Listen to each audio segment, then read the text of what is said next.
For the past several years, experts in science, technology, engineering, and mathematics have been working hard on NASA's Artemis 2 mission, the first time we'll fly to the moon in over half a century. Artemis 2 involves special collaboration with 4 other countries, and in this video we're focusing on Saudi Arabia.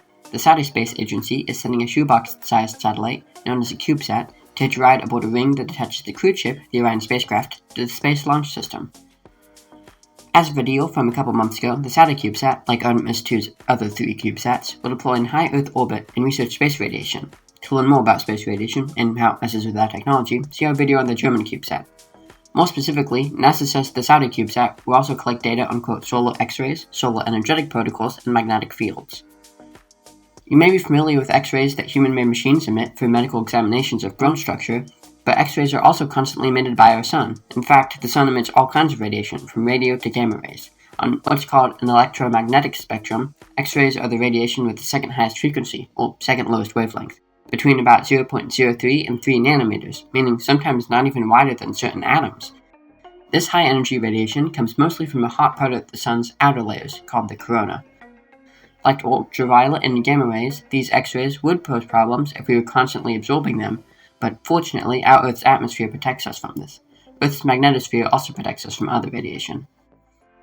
Solar radiation varies significantly over the course of 11-year sunspot cycles. In this cycle, about 2019 to 2030, sunspots are actually expected to peak around this month.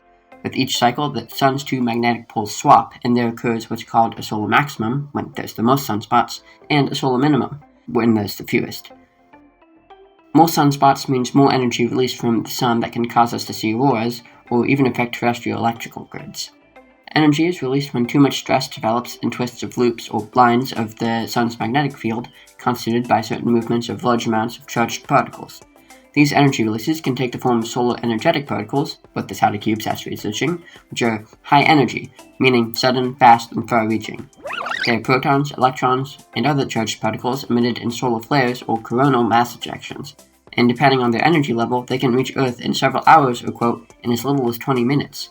With the Saudi CubeSat's data, we can learn more about all this and ultimately better understand when, how, and why the sun releases energy in ways that affect spacecrafts and even life on Earth, especially indirectly through satellites. The Saudi Arabian CubeSat aboard Artemis 2 is a great example of how people in STEM fields are accomplishing amazing things, and NSTEM works to empower that expertise in future generations who will bring us safely to the moon and beyond.